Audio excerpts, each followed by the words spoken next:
Hello students, कैसे हैं आप सब? बढ़िया हैं। चलिए, कल हम लोग बात कर रहे थे केमिकल बॉन्डिंग क्लास 11th। ठीक है, आपको कल हमने बताया था बॉन्ड हैवर साइकिल बता दिया था, केमिकल बॉन्डिंग क्या होती है बताया था, टाइप्स ऑफ बॉन्ड बताए थे कितने तरीके के होते हैं। ठीक है, और लैटिस एनर्जी जो हमने आपको बताया था उसी के बेसिस पे कैसे इसको कैलकुलेट किया जाता है, उसी के बेसिस पे आपको हमने बॉन्ड हैवर साइकिल पढ़ाई थी। आज हम बात करेंगे उसी लैटिस एनर्जी में कुछ चीजें और हैं जिनको आपको आज थोड़ा सा समझना पड़ेगा। अगर हम बात करते हैं कि लैटिस एनर्जी, कल हमने आपको ये बात करी थी कि जब कोई एक कंपाउंड ए बी के साथ में मिलता है तो एक नया कंपाउंड बनाता है जिसको स्टेबल कंपाउंड कहते हैं। और जब कोई एक स्टेबल कंपाउंड बन जाता है तो वहां से क्या होती है, कुछ एनर्जी रिलीज होती है जिसको लैटिस एनर्जी कहा जाता है। अच्छा, एक ही समझिएगा कि अगर जिससे जितनी ज्यादा लैटिस एनर्जी रिलीज होगी, मतलब अगर जो जितना ज्यादा एनर्जी रिलीज करेगा, मतलब जिसकी लैटिस एनर्जी जितनी ज्यादा होगी उनके बीच की स्टेबिलिटी उतनी ही क्या होगी, मजबूत होगी। कहने का मतलब ये था, इसको एक बार फिर से रिवाइज करते हैं। जिन्होंने अभी वो वाला लेक्चर नहीं देखा है केमिकल बॉन्डिंग वाला, वो वाला लेक्चर जाकर के देख लीजिए। उस लेक्चर का लिंक आपको इस लेक्चर के जो वीडियो है इसके डिस्क्रिप्शन बॉक्स में मिल जाएगा आपको। ठीक है, तो वो हमारे पास क्या हुआ करता था, देखिए उसमें ये होता था, हमने सोडियम का लिया था कि एक सोडियम प्लस और एक दूसरा क्लोरीन माइनस ये लिया था, और दोनों गैसियस फॉर्म में हमारे पास होते थे, गैसियस फॉर्म में, और ये प्योर स्टेबल कंपाउंड बनाते थे NaCl। ठीक है, ये पूरा सॉलिड फॉर्म में बन जाता था ये, और यहाँ से कुछ एनर्जी रिलीज होती थी जिसको हमने लैटिस एनर्जी कहते थे। जितनी ज्यादा लैटिस एनर्जी होगी, ठीक है, उतना ही ज्यादा ये प्रोडक्ट क्या होगा, स्टेबल होगा। जो भी कंपाउंड बना हुआ है वो उतना ही ज्यादा स्टेबल होगा जितनी ज्यादा उसकी लैटिस एनर्जी होगी। तो आप नोट बना करके लिख लीजिएगा कि हायर लैटिस एनर्जी, मतलब लैटिस एनर्जी जितनी ज्यादा होगी स्टेबिलिटी उसकी उतनी ही मजबूत होगी, स्टेबिलिटी उतनी ही ज्यादा होगी। ठीक है, इस तरीके से आप लिख लीजिएगा। आपके पास में क्वेश्चन पूछे जाएंगे, इस तरह क्वेश्चन आपको दे दिया होगा और कहेगा कि किसकी जिसकी लैटिस एनर्जी ज्यादा वो उतना ही ज्यादा स्टेबल। अब हम बात कर लेते हैं कि ये लैटिस एनर्जी कैलकुलेट कैसे करी जाएगी। ठीक है, कैलकुलेशन ऑफ लैटिस एनर्जी, ये लैटिस एनर्जी कैसे कैलकुलेट करी जाती है। अभी आप फर्स्ट ईयर में हैं, जब आप इंटरमीडिएट में जाएंगे तो आप फिजिक्स पढ़ेंगे, और फिजिक्स में आपको इलेक्ट्रोस्टैटिक पढ़ाया जाएगा। इलेक्ट्रोस्टैटिक का मतलब ये है कि जब कोई प्लस माइनस आपस में आकर के जुड़ते हैं, या जिस फोर्स ऑफ अट्रैक्शन से जुड़ते हैं, कोई प्लस और कोई दूसरा माइनस, जिस फोर्स ऑफ अट्रैक्शन से आकर के जुड़ते हैं उस फोर्स को इलेक्ट्रोस्टैटिक फोर्स कहा जाता है। इलेक्ट्रोस्टैटिक फोर्स, इलेक्ट्रोस्टैटिक फोर्स को थोड़ा समझा दे रहे हैं, ये चैप्टर आपका इंटरमीडिएट के फिजिक्स में है, वहां पर आप पूरा फॉर्मूला डिराइव करेंगे। इसको कूलाम फोर्स भी कहा जाता है। ठीक है, कूलाम ला कहा जाता है क्योंकि उन्होंने ज्यादा इसके ऊपर काम किया है, इस वजह से उनके ऑनर पे रखा गया है, इसको कूलाम फोर्स नाम रखा गया है। तो ये इलेक्ट्रोस्टैटिक का मतलब क्या होता है, इलेक्ट्रो का मतलब इलेक्ट्रॉन और स्टैटिक का मतलब रेस्ट, जब इलेक्ट्रॉन रेस्ट में रह करके कार्य करता हो। ठीक है, तो वहां पर लगने वाला फोर्स ऑफ अट्रैक्शन को इलेक्ट्रोस्टैटिक फोर्स कहा जाता है। ठीक है, अब ये इलेक्ट्रोस्टैटिक फोर्स या इसको कूलाम फोर्स भी कहा जाता है, इसको कूलाम फोर्स भी कहते हैं। आप इंटर के फिजिक्स में पढ़ेंगे जब आप जाएंगे। तो अब होता क्या है, अब यहाँ पर हम डायरेक्ट फार्मूला बताते हैं कि वो फार्मूला जो इलेक्ट्रोस्टैटिक फोर्स का फार्मूला होता है Fe वो 1/4πε0 Q1 Q2 upon R square होता है। ये फार्मूला हमारे पास होता है 1/4πε0 Q1 Q2 upon R square, जहां पर ये 1/4πε0 1/4πε0 की वैल्यू 9 × 10⁹ होती है। ठीक है, इसकी वैल्यू 4πε0 की वैल्यू 9 × 10⁹ होती है। अब होता क्या है एक्चुअली में कि ये जो Q1 Q2 है ये पूरा का पूरा कांस्टेंट होता है 4πε0, जहां पर जो ε0 है ये परमिटिविटी को डिनोट करता है। परमिटिविटी का मतलब ये होता है कि अगर कोई दो चार्ज हमारे पास है, जैसे एक प्लस है हमारे पास, एक माइनस है, इसको Q1 चार्ज दे देते हैं नाम, इसको Q2 चार्ज दे देते हैं नाम। ठीक है, अब इनके बीच में मटेरियल क्या है, मतलब दो चार्ज के बीच में भरा क्या चीज है। अगर इन दोनों चार्ज की बात करते हैं तो अभी इनके बीच में कुछ नहीं है, मतलब एयर है, हवा है। ठीक है, रेयर मीडियम में रखे हुए हैं, तो इसको कहा जाता है परमिटिविटी। अगर मान लेते हैं कि अब देखो इसका भी फर्क इनके ऊपर पड़ता है कि इनके बीच लगने वाले फोर्स ऑफ अट्रैक्शन पर इनके बीच में क्या चीज भरी गई है, फिर क्या करी गई है, उसका भी फर्क इसके ऊपर पड़ता है। जैसे कोई दो चार्ज है, अभी इनके बीच में कुछ नहीं है तो फोर्स ऑफ अट्रैक्शन कुछ और होगा, लेकिन अगर इसके बीच में कुछ ला करके भर दें, जैसे कागज भर दें, कपड़ा भर दें, ठीक है, मिट्टी भर दें, लोहा भर दें, मेटल नॉन मेटल कुछ भी ला करके अगर इसके बीच में डाल देते हैं तो फोर्स ऑफ अट्रैक्शन या फोर्स ऑफ रिपल्सन पे फर्क पड़ेगा। ठीक है, उस पर इफेक्ट पड़ेगा। तो अगर मान लेते हैं इसके बीच में कुछ भर दिया जाए, अगर दोनों के बीच में कुछ भर दिया जाए, ठीक है, तो उसको भरने को क्या कहा जाता है, डाइलेक्ट्रिक कहा जाता है, डाइलेक्ट्रिक। ठीक है, और उसको के सिंबल से डिनोट करते हैं, जिसको डाइलेक्ट्रिक कांस्टेंट कहा जाता है। तो अगर हम मान लीजिए इसके अंदर भी कुछ नहीं भरा था, ये हमारे पास परमिटिविटी ε0 जब ये एयर में रखा थे दो चार्ज, लेकिन अगर इसके बीच में डाइलेक्ट्रिक के भर दिया जाए दो चार्ज के बीच में, तो इलेक्ट्रोस्टैटिक फोर्स का फॉर्मूला 1/4 पाई, बस के से उसी में मल्टीप्लाई कर देना होता है। जो परमिटिविटी होती है उसमें के से मल्टीप्लाई कर दीजिए, Q1 Q2 upon are square. ठीक है, तो ये के जो आपके पास में होगा इसको डाइलेक्ट्रिक कांस्टेंट कहते हैं। जब कभी भी आपको क्वेश्चन दिया होगा तो ये डाइलेक्ट्रिक कांस्टेंट की वैल्यू आपको दे रखी होगी क्वेश्चन के अंदर। ठीक है, अब ये केवल फॉर्मूला समझना है, इसका डेरिवेशन आप इंटरमीडिएट के फिजिक्स में पढ़ेंगे। अभी यहाँ पर कोई जरूरत नहीं तो हम उसको नहीं पढ़ाएंगे। अब ये Q1 Q2 क्या है, दोनों पे चार्ज है। R क्या होता है कि दोनों के बीच की डिस्टेंस, मतलब दो चार्ज के बीच की डिस्टेंस को R कहते हैं। R is equal to distance between two charges. ठीक है, दो चार्ज के बीच की डिस्टेंस को क्या कहा जाता है, R। ठीक है, तो अच्छा ये अगर पूरा का पूरा कांस्टेंट है तो हम ये कह सकते हैं कि जो यहाँ पर लगने वाला इलेक्ट्रोस्टैटिक फोर्स है, मतलब दो अपोजिट चार्ज के बीच में लगने वाला electrostatic force is directly proportional to charge. ठीक है, चार्ज के डायरेक्टली प्रोपोर्शनल होता है, बट उनके बीच की जो डिस्टेंस होती है उसके स्क्वायर के इनवर्सली प्रोपोर्शनल होता है। ठीक है, मतलब जितना ज्यादा आप डिस्टेंस कम करते जाएंगे, फोर्स ऑफ अट्रैक्शन या फोर्स ऑफ रिपल्सन उतना ही बढ़ता चला जाएगा। ठीक है, अगर चार्ज जितना ज्यादा बढ़ाएंगे फोर्स उतना ही ज्यादा क्या होगा, बढ़ेगा। तो ये है फोर्स का, ये इनके दो चार्ज के बीच में लगने वाला इलेक्ट्रोस्टैटिक फोर्स, ये इसका फॉर्मूला हो जाता है हमारे पास। ठीक, अब हम बात करते हैं कि इस लैटिस एनर्जी को, अगर दो चार्ज रखें तो इनके बीच की एनर्जी क्या होती है उसको भी समझते हैं। उसका फॉर्मूला क्या होता है, सेम इसी तरीके से कुछ फॉर्मूला उसका भी है, उसका भी डेरिवेशन आपको वहीं पर पढ़ना है इंटर में ही। E is equal to, energy का फॉर्मूला हमारे पास होता है E is equal to 1/4 pi epsilon not Q1 Q2 upon R। वहां पर R स्क्वायर होता था, यहाँ पर R होगा। ठीक है, 1/4 pi epsilon not Q1 Q2 upon R, ये एनर्जी का फॉर्मूला होता है। अच्छा, यहां से भी देखिए वो चीज पूरी की पूरी कांस्टेंट मिल जाएगी। यहाँ पर भी कह सकते हैं कि E is directly proportional to Q1 Q2 and E inversely proportional to 1/R। यही एनर्जी हमारे पास, इसको लैटिस एनर्जी भी कहेंगे। ठीक है, दोनों इलेक्ट्रोस्टैटिक फोर्स के जो इलेक्ट्रोस्टैटिक फोर्स लगता है उसमें जो एनर्जी रिलीज होती है, ये एनर्जी हमारे पास है, ये एनर्जी है लैटिस एनर्जी, इसको कह सकते हैं। ठीक है, लैटिस एनर्जी। और ये जो है फॉर्मूला इसका होता है हमारे पास E is equal to 1/4 pi epsilon not Q1 Q2 upon R। अब अगर हम मान चलते हैं, अच्छा इससे तो ये पता लग रहा है कि जितनी ज्यादा डिस्टेंस कम होगी एनर्जी उतनी ही ज्यादा क्या होगी, बढ़ेगी। और जिसकी एनर्जी जितनी ज्यादा बढ़ेगी वो उतना ही ज्यादा क्या होगा, स्टेबल होगा। यहाँ पर भी देखिए कि चार्ज जितना बढ़ाएंगे एनर्जी उतना ही बढ़ेगी, एनर्जी जितना बढ़ेगी उसकी स्टेबिलिटी उतनी ही ज्यादा होगी। ठीक है, आगे हम बात कर लेते हैं। ये तो एनर्जी का हो गया हमारे पास। अगर सपोज दैट हमारे पास एक कोई हमारे पास एक मान लेते हैं कि पॉजिटिव चार्ज है और एक इधर नेगेटिव है हमारे पास। ठीक है, एक पॉजिटिव एक नेगेटिव, दो है हमारे पास इस तरीके से। इसका अपना कुछ रेडियस होगा, इसको मान लेते हैं R C, इसको मान लेते हैं R A। C for cation, A for anion. ठीक है, अभी बताएंगे कि कटायन कहाँ किसको कहते हैं, एनायन किसको कहते हैं। तो ये है कटायन और ये एनायन। तो अगर दोनों की डिस्टेंस, अगर दोनों आपस में आकर के इस तरीके से कुछ मिलते हैं तो ये इसकी डिस्टेंस RC और ये इसकी डिस्टेंस RA हो जाएगी हमारे पास। तो फॉर्मूला क्या बन जाएगा, तो इलेक्ट्रोस्टैटिक फोर्स का फॉर्मूला बन जाएगा 1/4 पाई एप्सिलॉन नॉट, दोनों का चार्ज Q1 Q2, अगर इसको चार्ज Q1 दे दे, इसको चार्ज Q2 दे दें, तो Q1 Q2 अपॉन, देखिए इसका भी रेडियस मतलब कटायन का रेडियस प्लस एनायन का रेडियस और इस पूरे का होल स्क्वायर। एक ये फॉर्मूला लिख लीजिएगा, वो तो सिंपल फॉर्मूला था, ये जब कटायन एनायन होंगे तब के लिए फॉर्मूला। उसी तरीके से एनर्जी का भी फॉर्मूला बन जाएगा 1/4 pi epsilon not Q1 Q2 upon वही RC प्लस RA, ये केवल बन जाएगा। ठीक, अब यहां से ये सब पूरा बवाल करने से कंक्लूजन क्या निकल करके आ रहा है, हमने लैटिस एनर्जी कैलकुलेट करना था, हमने लैटिस एनर्जी इस वाले फॉर्मूले से कैलकुलेट कर ली। अब इससे समझ में क्या आ रहा है, इसको पूरा देखने में पूरा कंक्लूजन क्या निकल करके आया है। ये सिंपल है, फॉर्मूला भी देख लीजिएगा, परेशान होने की कोई जरूरत नहीं है, बहुत ही सिंपल है।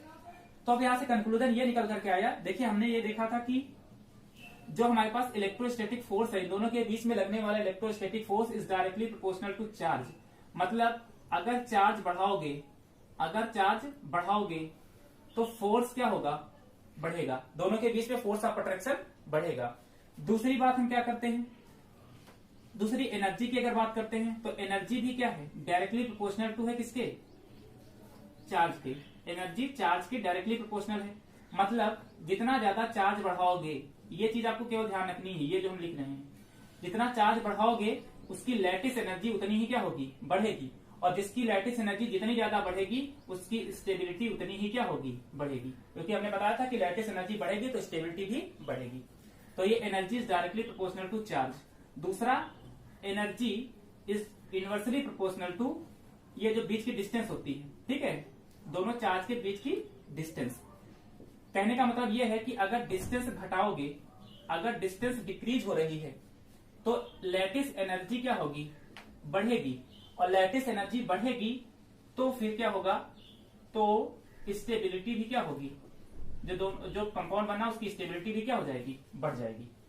तो कभी अगर आपसे पूछा जाए कि किसी के बीच की डिस्टेंस घट रही है तो उसकी लैटिस एनर्जी उसकी स्टेबिलिटी बढ़ेगी कि घटेगी, तो उसकी स्टेबिलिटी बढ़ जाएगी। अब डिस्टेंस का मतलब क्या है कि अगर किसी की यहाँ पर डिस्टेंस का मतलब डिस्टेंस बिटवीन चार्ज के बीच की डिस्टेंस। अच्छा एक ध्यान दीजिएगा कि अगर बीच के चार्ज की जो डिस्टेंस है अगर वो कम हो रही है, मतलब डिस्टेंस आर की वैल्यू जितना कम करते जाएंगे उसका साइज उतना ही तो कम होता चला जाएगा ना। अगर कोई एक एटम है, इसका रेडियस जितना ज्यादा होगा, आर जितना ज्यादा होगा वो एटम उतना ही बड़ा होगा, आर जितना कम होगा वो एटम उतना ही क्या होगा, छोटा होगा, ठीक है। तो उसके अकॉर्डिंग ही हम इसकी बात यहाँ पर करेंगे। तो यह फॉर्मूला लिख लीजिएगा उस तरीके से, सब ये सारे फॉर्मूला लिख लीजिएगा। इसी के बेसिस पे अभी एक दो क्वेश्चन करके देख लेते हैं, ठीक है। एक क्वेश्चन नहीं करते हैं इसके बेसिस पे। एक क्वेश्चन आपके पास में है, ये यहाँ पर लिथियम है, ये फ्लोरीन है, ठीक है, एक AbR है, पोटेशियम ब्रोमाइड, और इधर MgO है, ठीक है। अब आपको ये बताना है, आपको इस तरह से क्वेश्चन आया आपके मान लीजिए एग्जाम में आया, ठीक है, नीट में या जेईई में कहीं पर आ गया और कहेगा कि लैटिस एनर्जी के फॉर्म में लिखिए, इंक्रीजिंग ऑर्डर में लिखिए, मतलब लैटिस एनर्जी को किसकी लैटिस एनर्जी कितनी ज्यादा होगी उसके फॉर्म में लिखिए, ठीक है। इंक्रीज इसको लिखना है इंक्रीजिंग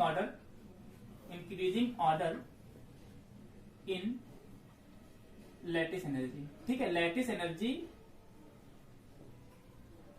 एनर्जी के इंक्रीजिंग ऑर्डर में आपको इसको लिखना है कि किसकी लैटिस एनर्जी कितनी ज्यादा होगी। हमने आपको बता दिया कि जिसका साइज, देखो हमने बताया था अभी ना कि energy is directly proportional to 1/r। r का मतलब जिसका रेडियस जितना कम उसका साइज उतना ही कम, और जिसका साइज जितना कम उसका एनर्जी उतनी ही ज्यादा और उसकी स्टेबिलिटी उतनी ही ज्यादा, ठीक है। तो ये चीज समझ लीजिएगा, वहां पर r डिस्टेंस की जगह ये भी लिख सकते हो कि energy inversely proportional to size of atom, ठीक है। चलिए अब हम बात कर लेते हैं, पहले लिथियम है या पोटेशियम या मैग्नीशियम आपके पास में। मैग्नीशियम के ऊपर कितने का चार्ज होगा, 2+ का चार्ज, ठीक है, 2+ चार्ज। कितने चार्ज है, 2+। ध्यान रखिएगा चार्ज की भी बात करते हैं, energy is directly proportional to charge. दूसरा पोटेशियम की बात करते हैं, +1 का चार्ज होता है इसके ऊपर। लिथियम की बात करते हैं, +1 का चार्ज होता है इसके ऊपर, ठीक।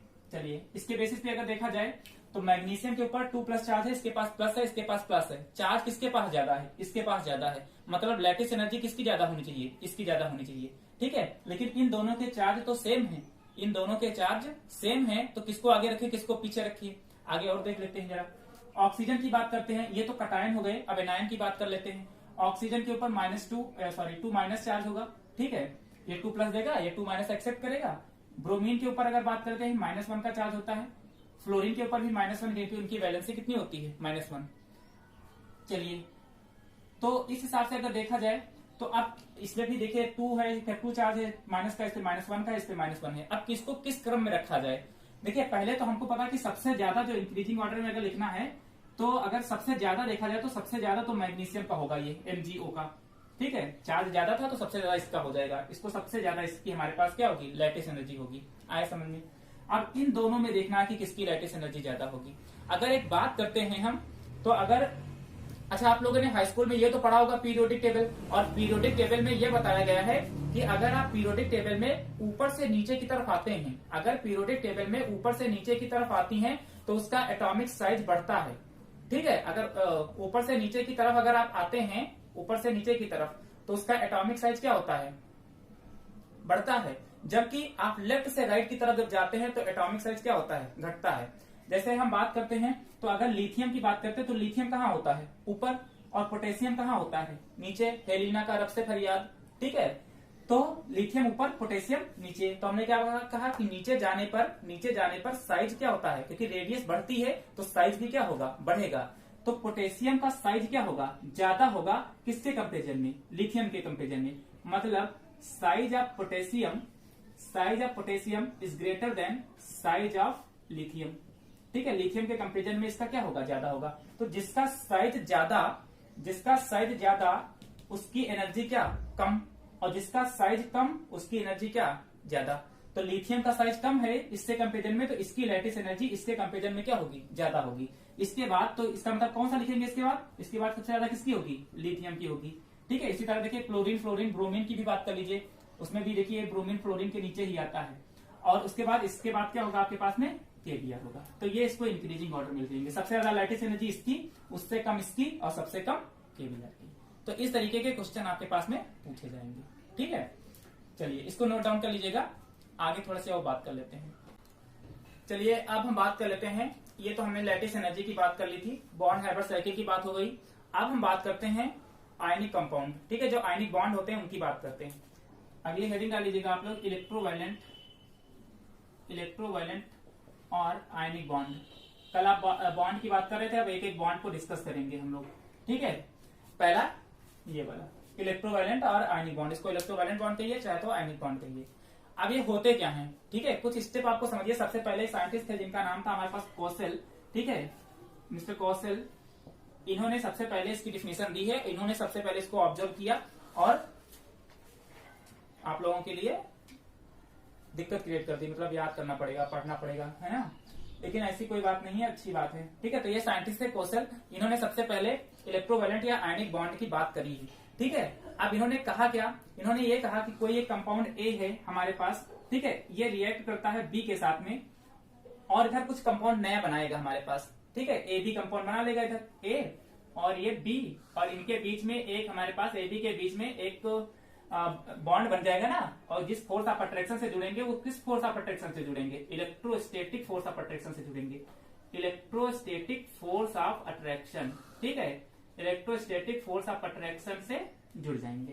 ठीक, ये ए बी प्रोडक्ट बन जाएगा। अब होता एक्चुअली में क्या है कि इन्होंने क्या कहा था कि कोई एक इलेक्ट्रॉन, इसमें क्या होता है, आयनिक कंपाउंड का मतलब क्या होता है, यहाँ पर इलेक्ट्रॉन ट्रांसफर किए जाते हैं, इलेक्ट्रॉन एक जगह से डोनेट किए जाते हैं और एक जगह से एक्सेप्ट किए जाते हैं। ठीक है, तो इनको आयंस के बीच में जब बन जाए हमारे पास बॉन्डिंग, उसको आयनिक बॉन्डिंग कहा जाता था।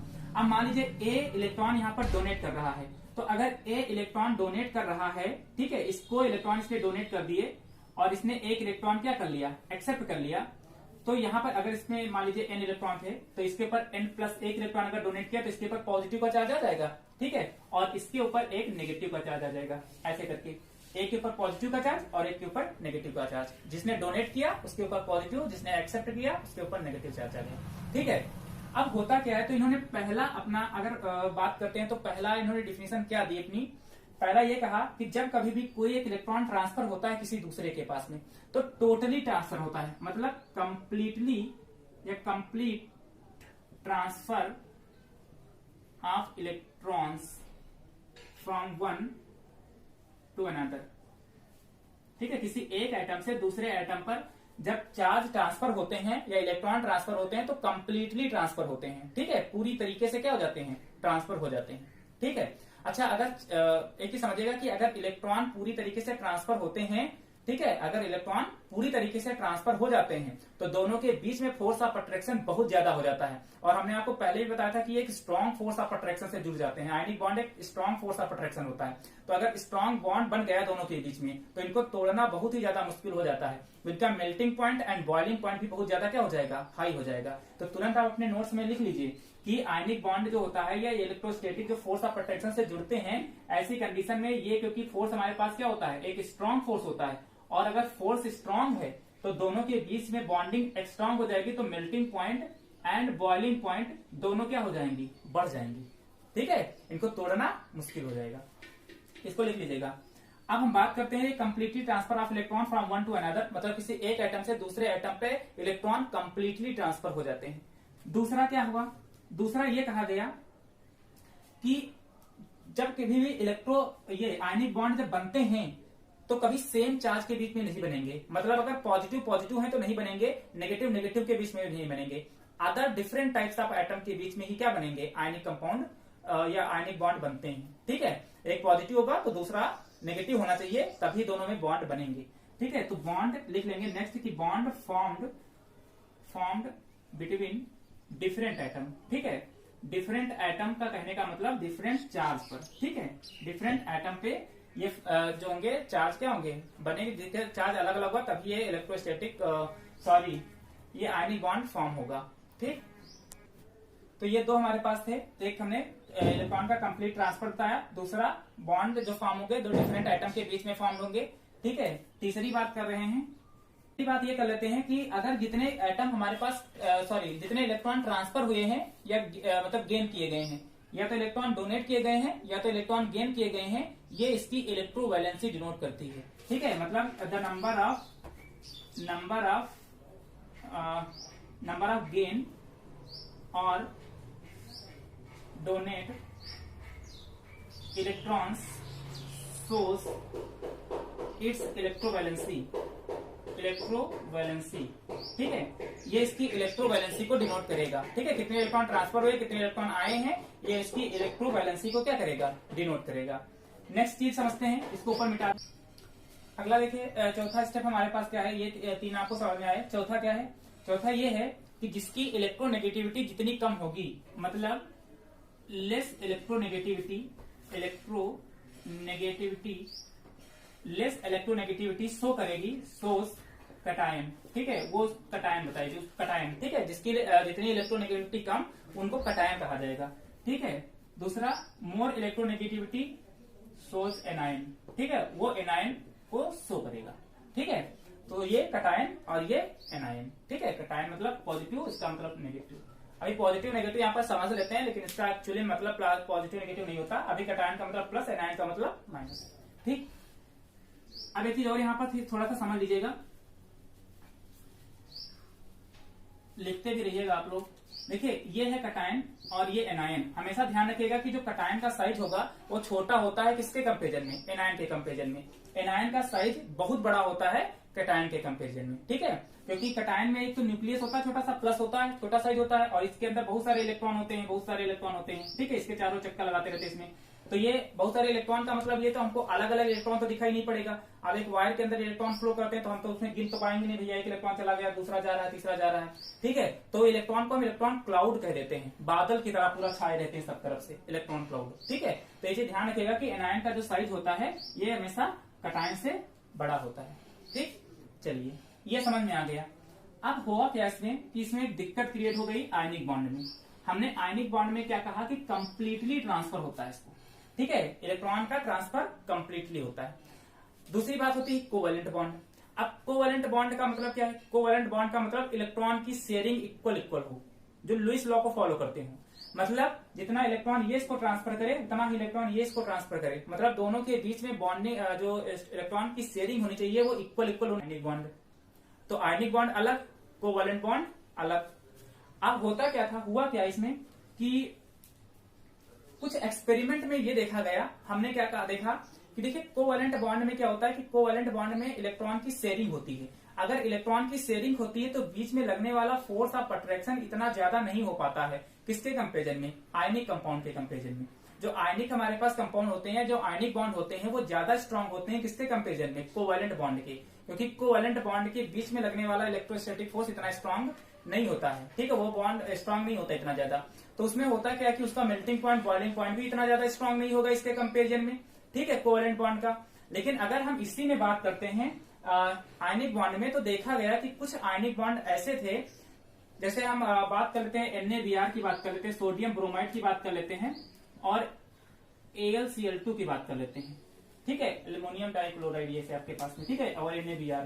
तो इनका क्या देखा गया कि दो, देखिए एल्युमिनियम के ऊपर भी क्या होता है, इसमें एक सोडियम +1 चार्ज, और ब्रोमीन के ऊपर एक -1 का चार्ज हो जाएगा हमारे पास। यहाँ पर एल्युमिनियम के ऊपर +2, और क्लोरीन के दो अलग अलग एटम, एक एक एटम क्या करेंगे उसको अपना चार्ज उसको दे देंगे, ट्रांसफर कर देंगे इस तरीके से। तो उसमें हुआ क्या, देखा ये गया कि कुछ आयनिक कंपाउंड हमारे पास ऐसे थे कि जिनके पास में इनका मान लीजिए कुछ मेल्टिंग पॉइंट, बॉइलिंग पॉइंट निकाला गया कि 720 डिग्री सेंटीग्रेड के आसपास में हो गया, और इनका जो बॉइलिंग पॉइंट, मेल्टिंग पॉइंट था वो 96.7 के आसपास में ही रह गया, ठीक है। तो अगर दोनों अगर इलेक्ट्रॉन का ट्रांसफर कंप्लीटली हो रहा है, अगर इलेक्ट्रॉन कंप्लीटली ट्रांसफर हो रहे हैं, तो फिर सबका बॉइलिंग पॉइंट भी हाई होना चाहिए था। इसका बॉइलिंग पॉइंट, मेल्टिंग पॉइंट इतना कम हो गया। इसका मतलब ये है कि कुछ ऐसे यानी कि इलेक्ट्रोवैलेंट बॉन्ड होते हैं, या कुछ ऐसे आयनिक बॉन्ड होते हैं जो कोवैलेंट की प्रॉपर्टी अपने अंदर रखते हैं, ठीक है। मतलब आप ये समझ लीजिए आज से कि कोई भी एटम या कोई भी कंपाउंड, कहेंगे एटम नहीं, कोई भी कंपाउंड जब कभी भी अटैच होते जो भी कंपाउंड बनते हैं, ना तो उनके अंदर प्योर कोवेलेंट बॉन्ड होता है, ना तो उनके अंदर प्योर आयनिक बॉन्ड होता है। ना अपने आप में कोई प्योर आयनिक बॉन्ड नहीं होता, ना तो कोई अपने आप में कोई कोवेलेंट बॉन्ड होते हैं। अगर 70% कोवेलेंट बॉन्ड, 70% ये और 30% आयनिक बॉन्ड, मतलब दोनों का मिक्सचर ही समझ लीजिए कि एक बॉन्ड कोई प्योर नहीं होता है। ठीक है, कि कोवेलेंट बॉन्ड प्योर नहीं होता है, ना आयनिक बॉन्ड प्योर होता है। कुछ आयनिक बॉन्ड ऐसे होते हैं हमारे पास जिनके अंदर कोवेलेंट बॉन्ड होते हैं। ठीक है, तो अब ये था कि मान लीजिए कि अब कोवेलेंट बॉन्ड होने का मतलब क्या था कि कोई आयनिक कंपाउंड है आपके पास में, ठीक है, ये आयनिक बॉन्ड है या आयनिक कंपाउंड है कोई आपके पास में, और इसमें क्या होता है, कुछ कोवेलेंट कैरेक्टर भी होती है, कोवेलेंट कैरेक्टर भी रखता है अपने अंदर। ठीक है, तो वो अपने अंदर कितना कोवेलेंट कैरेक्टर रखता है, हम ये तो नहीं कह सकते कि 80% रखता है या 70% या 20% या 40%। ठीक है, तो इसको कैलकुलेट कैसे किया जाए, ये प्रॉब्लम क्रिएट हो गई उस समय।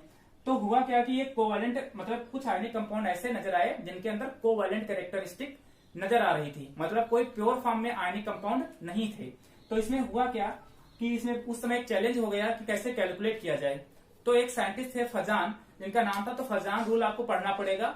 उन्होंने क्या करा कि इसको एक मेथड निकाला कि इनके बीच में कैसे हम कैलकुलेट कर पाएंगे, कैसे बता पाएंगे कि किसके अंदर कोवेलेंट कैरेक्टर कितना ज्यादा है। ठीक है, तो दो मेथड होते हैं कैलकुलेट करने के लिए किसी भी चीज का, एक तो क्वालिटेटिव मेथड होता है, दूसरा क्वांटिटेटिव मेथड होता है। क्वांटिटेटिव का मतलब हम बता दें कि 80%, 70%, 20%, 90%। ठीक है, और क्वालिटी का मतलब हम देख करके बताएं कि हाँ इसकी कोवेलेंट कैरेक्टर इसके अंदर ज्यादा होगा, इसका कोवेलेंट कैरेक्टर क्या होगा, कम होगा। तो यहाँ पर कोई ऐसा रूल नहीं बना पाए जिसके क्वांटिटी निकाल पाए। तो फजान के द्वारा एक रूल बनाया गया जिसमें इसकी क्वालिटी देख करके, मतलब क्वालिटेटिव मेथड के द्वारा हम यहाँ पर बता देंगे कि इस आयनिक कंपाउंड के अंदर कितना कोवेलेंट बॉन्ड है, किसकी कोवेलेंट कैरेक्टर ज्यादा है, किसका कोवेलेंट कैरेक्टरिस्टिक कम है। ठीक है, तो उसी की बात करेंगे। तो हम उसी रूल की बात कर लेते हैं, फजान रूल। ठीक, हेडिंग में डाल लीजिएगा फजान रूल, बहुत ही इंपॉर्टेंट है फजान रूल, फजान्स रूल। अब हम इसको समझने से पहले ये समझ लेते कि फजान्स रूल क्यों आया, दिमाग क्यों गया इसके अंदर, कैसे बना, क्या हुआ क्या नहीं हुआ। तो अभी तो हमने आपको बता दिया कि कुछ ऐसे कंपाउंड होते हैं जो प्योरली आयनिक नहीं होते हैं, उसके अंदर कुछ कोवेलेंट कैरेक्टर भी क्या होता है, मिक्स होता है, वो अपने अंदर कुछ कोवेलेंट कैरेक्टर भी रखते हैं। ये कैसे नजर आया, एक्सपेरिमेंट किया गया है। एक मान लेते हैं कंपाउंड ए है, ठीक है, ये कैटायन है कोई एक, ठीक है, ए मान लेते हैं, और एक एनायन था ये बी, ये एनायन है हमारे पास। ठीक है, एक कैटायन और एक एनायन। हमने फिर से बताया एनायन का साइज इसके कंपेरिजन में बड़ा होगा। ठीक, इसको मान लेते हैं कैटायन, ये कैटायन है और ये एनायन, इसको बी नाम दे देते, इसको ए करते हैं। ठीक, अब हुआ क्या, देखा ये गया कि ये जब इनको पास में लाया गया, मतलब कैटायन एनायन जब पास में लाए गए तो ये देखा इसके पास में बहुत सारे इलेक्ट्रॉन होंगे, इसके पास में बहुत सारे पॉजिटिव चार्ज में प्लस हो गया। तो होगा क्या कि ये इलेक्ट्रॉन को अपनी तरफ क्या करेगा, खींचेगा। ये पॉजिटिव चार्ज इलेक्ट्रॉन को अपनी तरफ क्या करेगा, अट्रैक्ट करेगा फोर्स ऑफ अट्रैक्शन से।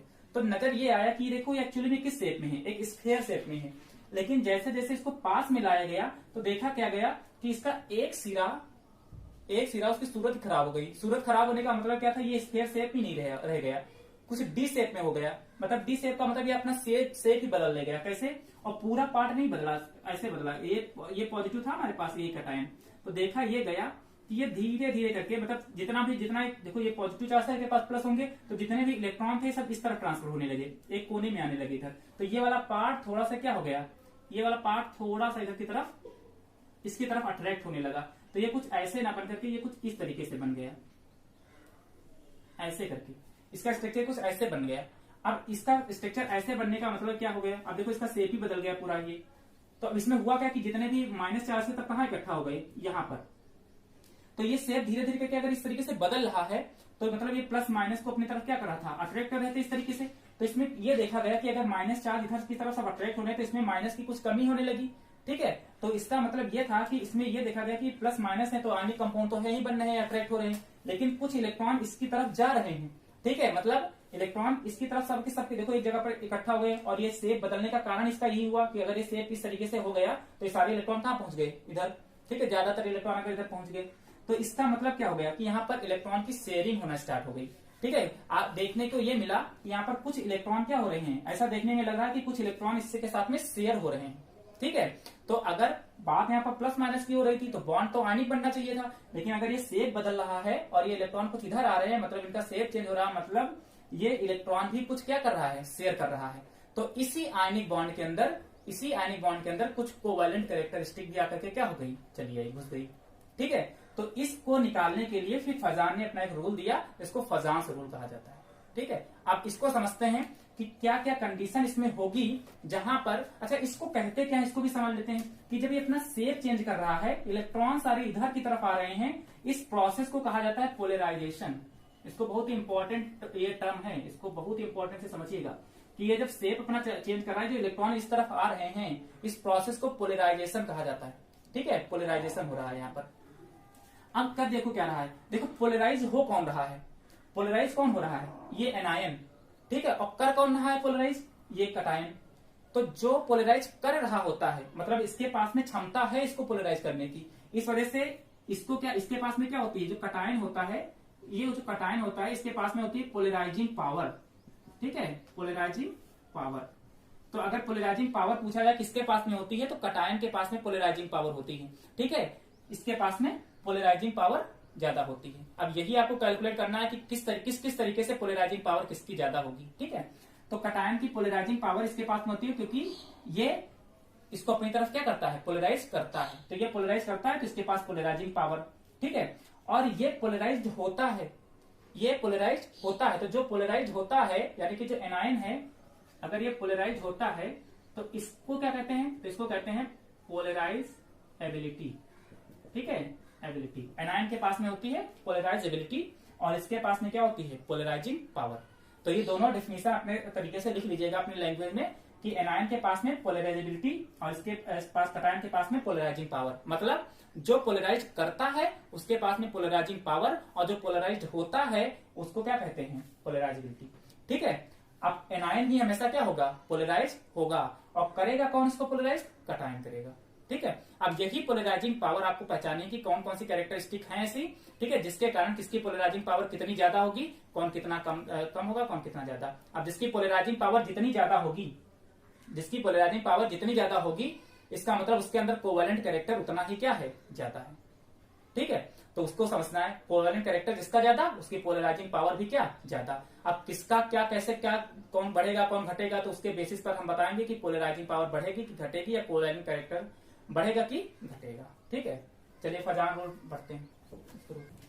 चलिए फजान रूल की बात करते हैं। फजान रूल समझ में आया। फजान रूल में आपको पोलराइजिंग पावर निकालनी होगी और कोवैलेंट कैरेक्टर किसमें कितना ज्यादा होगा उसको हम पढ़ेंगे। तो एक चीज ध्यान रखिएगा, इसको नोट बना करके लिख लीजिएगा कि जिसकी पोलराइजिंग पावर जितनी ज्यादा होगी उसकी कोवैलेंट कैरेक्टर उतना ही ज्यादा होगा। अब कैसे कैसे इसको डिफाइन करेंगे हम, ठीक है, किन किन बेसिस पर कौन कौन से ऐसे फैक्टर हैं जो इसको अफेक्ट करेंगे। ठीक है, तो सबसे पहले अगर हम बात करते हैं तो size of cation, size of cation बहुत ही कार्य से समझिएगा, साइज ऑफ कटायन। ठीक है, अब साइज ऑफ कटायन कैसे इसको अफेक्ट कर सकता है। एक हमारे पास मान लेते हैं ये है कटायन इतना बड़ा, एक कटायन इतना बड़ा, इसके अंदर भी प्लस प्लस चार्ज है खूब सारे। ठीक है, एक इतना बड़ा, इसके अंदर भी प्लस प्लस बहुत सारे हैं।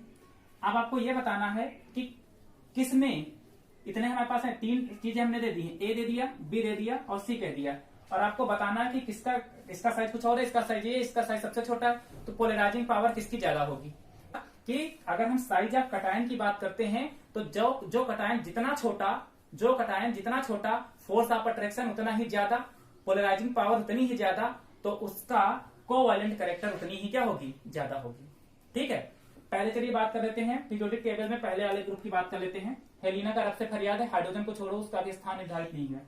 ठीक है, लिथियम, सोडियम, पोटेशियम, ये आरबी हो गया और ये सीजियम। ठीक, अब अगर इस तरह से क्वेश्चन आपके पास में आ गया, आप कहेगा कि इसको बताइए कि किसकी पोलराइजिंग पावर सबसे ज्यादा और किसकी पोलराइजिंग पावर कम। हमने क्या कहा था कि लेफ्ट टू राइट जाने पर या ऊपर से नीचे up to down periodic table में आने पर उसका साइज बढ़ता है। ठीक है, और ये सबके सब क्या है, कटायन है। तो अगर हम बात करते हैं तो इसका साइज सबसे छोटा, उससे बड़ा, उससे बड़ा, उससे बड़ा, उससे बड़ा, तो सबसे छोटा ये, तो इसकी पोलराइजिंग पावर सबसे ज्यादा, उससे कम इसकी, उससे कम इसकी, उससे कम इसकी, और सबसे कम सीजियम की। ठीक है, तो इस तरीके से इनका ऑर्डर बन जाएगा, जिसका साइज कटायन का जितना छोटा वो उतना ही क्या हो जाएंगे, उसकी पोलराइजिंग पावर उतनी ही बढ़ेगी और उसकी कोवैलेंट कैरेक्टर उतना ही क्या होगा, बढ़ेगा। अब जैसे ये थोड़ा सा कंफ्यूज कर रहा होगा कि छोटा सा है तो इसका पोलराइजिंग पावर बढ़ कैसे जाएगा, फोर्स ऑफ अट्रैक्शन। अच्छा छोटा सा एक एग्जांपल देते हैं, जैसे 5-6 लोग हो तुम लोग, ठीक है, बहुत शरारती हो, बिल्कुल मतलब कहना नहीं चाहिए वीडियो में, बहुत ही मतलब बदतमीज टाइप के लड़के हो, बहुत ज्यादा शरारत करते हो, और मान लीजिए तुम लोगों को जब एक ही जगह रहोगे, ठीक है, एक क्लास में बैठा दिया, मान लीजिए एक सीट पे बैठते ना, जितने भी शरारती लड़के सब एक ही सीट पे बैठते रहते हैं, तो टीचर को कहा रुला लो, ठीक है, और अगर उन्हीं को हम अलग अलग बैठा दें, एक को इधर एक को उधर, मान 4 दोस्त थे बहुत ज्यादा और साथ में बैठ गए तो पेपर पूरा हो गया। अब एक यहाँ बैठा है, एक उस कोने बैठा है, उस कोने, मतलब अलग अलग कर दें अगर, मतलब यूनिटी तोड़ दें अगर आप लोगों की, तो आप क्या हो जाएंगे, कुछ नहीं, किसी लायक नहीं रह जाएंगे। वही सेम काम यहाँ पर भी, कि ये बिल्कुल पास पास में होते हैं तो इनके पास में फोर्स ऑफ अट्रैक्शन की क्षमता ज्यादा होती है, और यहाँ पर हम इनको दूर दूर कर देते हैं, मतलब पॉजिटिव चार्ज दूर दूर हो जाते हैं, तो इनकी क्षमता यानी कि जो इनकी यूनिटी होती है वो कमजोर हो जाती है, इस वजह से इनकी फोर्स ऑफ अट्रैक्शन करने की क्षमता भी क्या हो जाती है, कम हो जाती है। ठीक है, चलिए ये लिख लीजिएगा, ये साइज ऑफ कटायन की बात कर लेंगे। अब हम साइज ऑफ एनायन की बात करते हैं। कटायन की तो बात कर लिए, इसको लिख लीजिएगा, ये चीज ध्यान रखिएगा, इसको सब आप लिखते रहिएगा, ठीक है, इसको मिटा दे रहे हैं इधर। अब हम साइज ऑफ बात करते हैं एनायन की, be size of anion, size of anion का मतलब नेगेटिव वाले की, ये है माइनस, ठीक है, ये माइनस, ये माइनस, पूछेगा किसकी मान लेते हैं पोलराइजिंग पावर किसकी ज्यादा होगी, ठीक है। अच्छा एक चीज समझिएगा, जिसके पास में जितने ज्यादा माइनस चार्ज वो उतना ही ज्यादा उसकी तरफ क्या होंगे, अट्रैक्ट होंगे, जिसके पास में जितना ज्यादा माइनस चार्ज वो उतना ही ज्यादा किसी को अट्रैक्ट करेगा, जिसकी जो लड़की जितनी ज्यादा खूबसूरत होगी, ठीक है, उसको लड़के उतना ही पसंद करेंगे। तो वही सेम चीज है, जिसके पास में नेगेटिव चार्ज जितने ज्यादा वो उतना ही उसकी तरफ क्या होगा, अट्रैक्ट होगा, मतलब इसकी पोलराइजिबिलिटी उतनी ही क्या हो जाएगी, बढ़ जाएगी, तो इसकी पोलराइजिंग पावर भी क्या हो जाएगी, बढ़ जाएगी। अगर पोलराइजिंग पावर बढ़ जाएगी तो फिर ये कोवैलेंट कैरेक्टर भी क्या हो जाएगा, बढ़ जाएगा। तो जब एनायन की बात करते हैं तो जिसका साइज बड़ा होता है, एनायन में जिनका साइज बड़ा होता है, ठीक है, अब इसमें बात कर लेते हैं एनायन का, एनायन में साइज क्या होगा, बड़ा होगा। अगर साइज बड़ा होगा तो उसकी पोलराइजिंग पावर क्या होगी, बढ़ेगी, और पोलराइजिंग पावर बढ़ेगी तो कोवैलेंट कैरेक्टर भी उसका क्या होगा, बढ़ेगा। कटायन का साइज छोटा होगा तब पोलराइजिंग पावर बढ़ेगी, एनायन का साइज बड़ा होगा तब पोलराइजिंग पावर बढ़ेगी, ठीक है। तो ये साइज ऑफ एनायन की बात कर लेंगे हम, ठीक है, साइज ऑफ कटायन की बात कर लेंगे, साइज ऑफ एनायन की बात कर गए। अगली देखिएगा, एक और आपके पास में होगा charge on cation, charge on cation की बात कर लेते हैं, इसको लिखते रहिएगा सब आप लोग, चार्ज ऑन कटायन। तीसरा, ये सब फैक्टर हैं जो बता रहे हैं, इसको ध्यान रखिएगा। अच्छा इसको अब एग्जांपल ले लेते हैं वो वाला, ठीक है, जैसे फ्लोरीन है, क्लोरीन है, ब्रोमीन है, आयोडीन है, एक क्वेश्चन नंबर 1, ठीक है। एग्जांपल नंबर 2, एक दिया है NaF, एक दिया है NaCl, एक दिया है NaBr, एक दिया है NaI, ठीक है।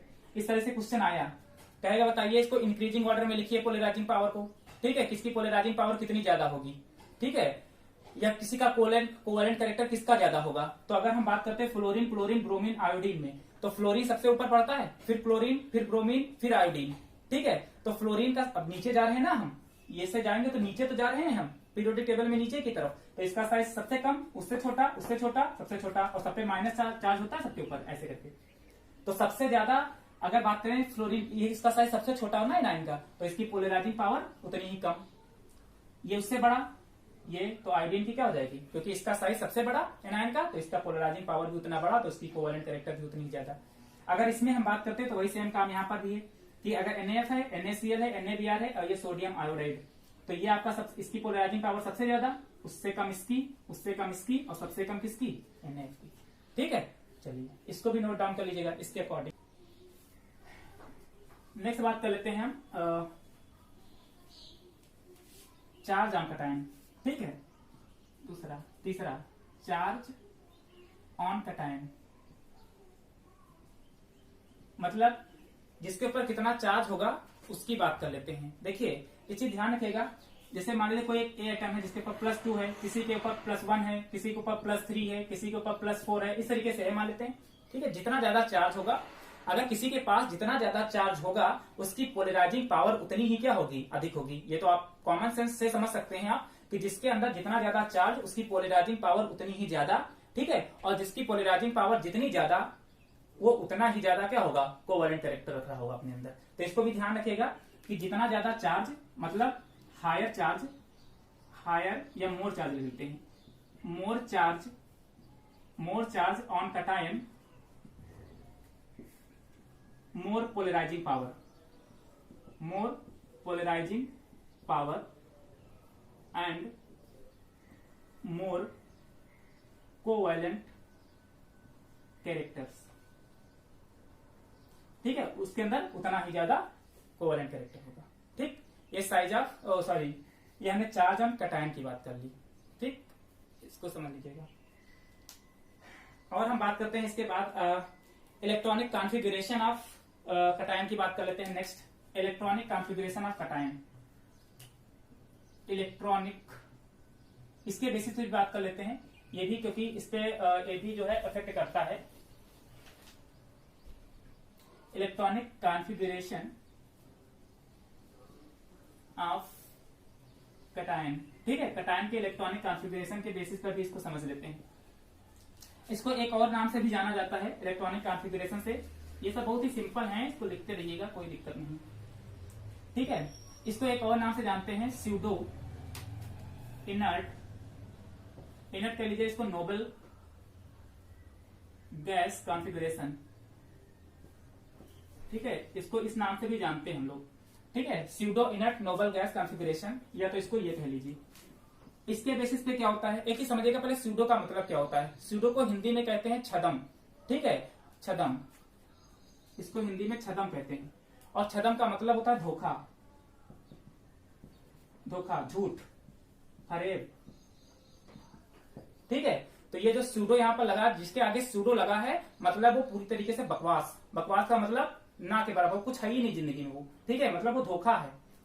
ठीक है, वो धोखा है अपने आप में। जैसे सूडो फोर्स होता है ना, तो सूडो फोर्स होता तो है, जैसे centrifugal force is pseudo force. ठीक है, वो सूडो फोर्स कहीं से लगता होता नहीं है, वो धोखा हम मान लेते हैं, हम लगा देते हैं अपने मन से। वो कहीं पर लगता होता नहीं, फिजिक्स में कहीं सूडो फोर्स है ही नहीं।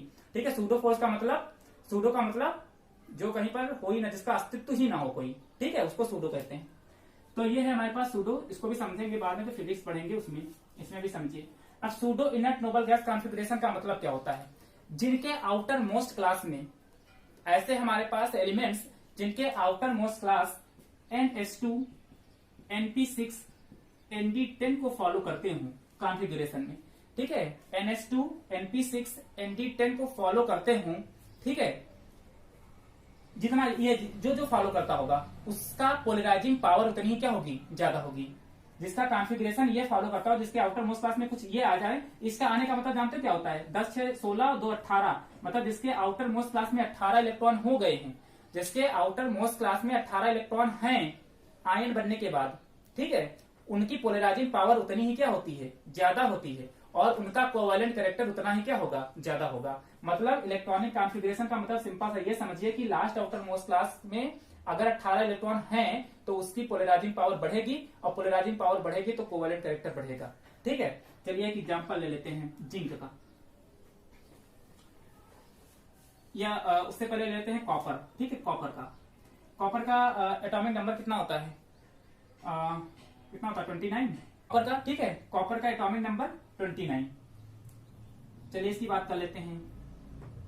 और एक सोडियम की बात कर लेते हैं, इसको 11। ठीक है, दोनों में कंपेयर करते हैं। एक हम बात करेंगे कि अगर आपके पास में क्वेश्चन ऐसे दिया होगा कि कॉपर क्लोरीन के बीच में बॉन्डिंग बन रही होगी। ठीक है, CuCl के बीच में कोई फार्मूला बन करके कोई बॉन्डिंग बन रही है, कोई फार्मूला बन जा रहा है। एक NaCl के बीच में कोई फार्मूला बन रहा है। ठीक है, और आपसे इन दोनों में से कहेगा कि किसकी पोलराइजिंग पावर कितनी ज्यादा होगी, तो कैसे करेंगे, कॉपर का और ये सोडियम का। इसका इलेक्ट्रॉनिक कॉन्फ़िगरेशन कर लेते हैं हम लोग, 1s2, 2s2, 2p6, 3s2, 3d, कितना हो जाएगा, 3d10, और 4 कितना हो जाएगा, ये 2, 2, 4, 4, 6, 4, 10, 2, 12, और 12, 10 कितना हो जाएगा, 12, 10 कितना हो जाएगा, 22, और ये और आगे भी जाएगा, 1s2, 2s2, 2p6, 3s2, 3p6 रह गया यहाँ पर, सॉरी ये रह गया 3p6, और ये 3d10, और उसके बाद 4s, और कितना हो जाएगा, 2, 2, 4, 6, 4, 10, 2, 12, 12, 6, 18, 18, 1, 19, 10, 29। आपने एक इलेक्ट्रॉन यहाँ से ट्रांसफर होकर के यहाँ पर चला जाता है। ठीक है, कैसे होता है, तो अगर ये तो हो गया कॉपर का। अब अगर हम बात करते हैं कि यहाँ से एक इलेक्ट्रॉन निकाल दें, मतलब Cu+1 की बात कर लें, अगर प्लस या Cu+ की बात करते हैं यहाँ पर, तो Cu+ का मतलब एक इलेक्ट्रॉन यहाँ से जा चुका है, तो ये क्या बन जाएगा 1s2 2s2 2p6 3s2 3p6 3d10, ठीक है। आउटर मोस्ट, ये आउटर मोस्ट से एक इलेक्ट्रॉन चला गया, मतलब 4s0। अब यहाँ पर इलेक्ट्रॉन नहीं रहेगा तो इसको लिखने की कोई आवश्यकता नहीं है।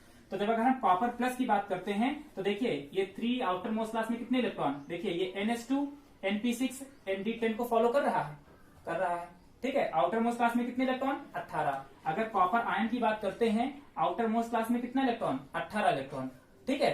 तो इसकी पोलराइजिंग पावर क्या हो जाएगी, बढ़ जाएगी, और अगर इसकी पोलराइजिंग पावर बढ़ जाएगी तो इसकी कोवेलेंट कैरेक्टर भी क्या हो जाएगा, इसका बढ़ जाएगा, ठीक। चलिए अच्छा इसकी बात कर लेते हैं। उसके बाद अगर हम सोडियम की बात कर ले, सोडियम का 11 होता है, इसका कॉन्फ़िगरेशन करिए 1s2 2s2 2p6 3s1, ये हो गया। चलिए इसका भी बात कर लेते हैं, सोडियम प्लस की बात कर लेते हैं, तो ये 1s2 हो जाएगा, 2 2 4 6 4 10 11 1s2 2s2 2p6। अब यहाँ से एक आउटर मोस्ट से एक इलेक्ट्रॉन चला गया, मतलब 3s0 हो गया। अब देखिए ये ns2 np6 को तो फॉलो कर रहा है लेकिन np10 को फॉलो नहीं कर रहा, ये दो चीज तो फॉलो कर रहा था। अभी हमने ऊपर लिखा था ns2 np6 और nd10, तो यहां तक तो ये फॉलो कर रहा है, मतलब pseudo electronic configuration, pseudo noble electronic configuration तो हो रहा है यहां तक, लेकिन ये पूरा का पूरा फॉलो कर रहा है। इसका मतलब अगर कॉपर और सोडियम की बात करें तो पोलराइजिंग पावर किसकी ज्यादा होगी, इस कॉपर की ज्यादा होगी, किसके कंपेरिजन में, सोडियम के कंपेरिजन में। तो अगर इसकी पोलराइजिंग पावर ज्यादा होगी तो इसके अंदर इसका कोवेलेंट कैरेक्टर भी क्या होगा, ज्यादा होगा। तो अगर हम ये एक मान लीजिए ये फॉर्मूला बनना है CuCl के बीच में और एक NaCl के बीच में बनना है, तो अगर हम आपसे कहें कि किसकी पोलराइजिंग पावर ज्यादा होगी या कोवेलेंट कैरेक्टर किसका ज्यादा होगा, तो ये कॉपर और क्लोरीन के बीच में लगने वाला, यानी कि जो CuCl के बीच में होगा हमारे पास, इसकी कोवेलेंट कैरेक्टर क्या होगा, ज्यादा होगा, किसके कंपेरिजन में, NaCl के बीच में बनने वाले बॉन्ड के कंपेरिजन में, ठीक है। तो इस चीज को भी ध्यान रखिएगा यहाँ पर। तो ये हो गया कॉपर और ये क्या हो गया हमारे पास सोडियम, ठीक। तो ये समझ में आ गया pseudo inert noble gas configuration के बेसिस पर। तो ये समझ में आ गया, ठीक है। इसके कुछ और एग्जांपल हम नेक्स्ट क्वेश्चन कराएंगे। अभी आज समझ लीजिए कि फजान रूल क्या होता है। नेक्स्ट लेक्चर में, क्योंकि लेक्चर बहुत ज्यादा बड़ा जा रहा है, नेक्स्ट लेक्चर में हम आपको कुछ क्वेश्चन कराएंगे और आपको आंसर देने होंगे, ठीक है। एक लास्ट और फैक्टर बचता है, उसको भी समझ लेते हैं जल्दी से, इसको नोट डाउन कर लेना आप लोग। एक और लास्ट मंथ तक कौन सा फैक्टर फैक्टर जो है अफेक्ट करता है इसको, पोलराइजिंग पावर को, तो वो लास्ट है हमारे पास। कितने हो गए थे, 3 हो गए थे ना, चौथा है नहीं, 5वां होगा, जो भी होगा अपने मन से डाल दीजिएगा।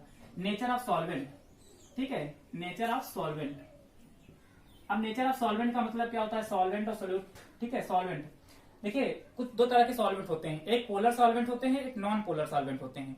तो जो पोलर सॉल्वेंट होते हैं हमारे पास, ठीक है, जो पोलर सॉल्वेंट होते हैं हमारे पास, तो जो पोलर सॉल्वेंट होते हैं, पोलर सॉल्वेंट में होता क्या है कि जो कटायन और एनायन होते हैं, कटायन और एनायन के बीच में लगने वाला फोर्स ऑफ अट्रैक्शन, इनके बीच में लगने वाला फोर्स ऑफ अट्रैक्शन क्या हो जाता है, कम हो जाता है, डिक्रीज कर जाता है। तो अगर फोर्स ऑफ अट्रैक्शन डिक्रीज कर जाएगा, यानी कि जो पोलर सॉल्वेंट होते हैं उनके कटायन और एनायन के बीच में फोर्स ऑफ अट्रैक्शन कम होता है, और आपको पता है अगर फोर्स ऑफ अट्रैक्शन कम हो जाएगा तो पोलराइजिंग पावर भी क्या हो जाएगी, कम हो जाएगी। और पोलराइजिंग पावर अगर कम हो गई तो फिर इसकी कोवैलेंट कैरेक्टर भी क्या हो जाएगा, इसका कम हो जाएगा, तो उसका कोवैलेंट कैरेक्टर भी कम हो जाएगा, ठीक है। तो ये इतने सारे फैक्टर थे हमारे पास जो पोलराइजिंग पावर को अफेक्ट करते हैं, ठीक है। चलिए बाकी की चीजें हम नेक्स्ट लेक्चर में समझेंगे। अभी ये खत्म नहीं हुआ, अभी इससे कुछ क्वेश्चन और करेंगे, इनकी कुछ कैरेक्टरिस्टिक हैं, इनकी melting point, boiling point, solubility की भी बात करेंगे, तो वो बाकी का वीडियो नेक्स्ट बनेगा उसमें करेंगे, क्योंकि ये लेक्चर बहुत ज्यादा बड़ा जा रहा था, इस वजह से हम उसकी बात उसमें करेंगे, ठीक है। चलिए ठीक है, आज के लेक्चर में बस इतना ही, ओके बाय।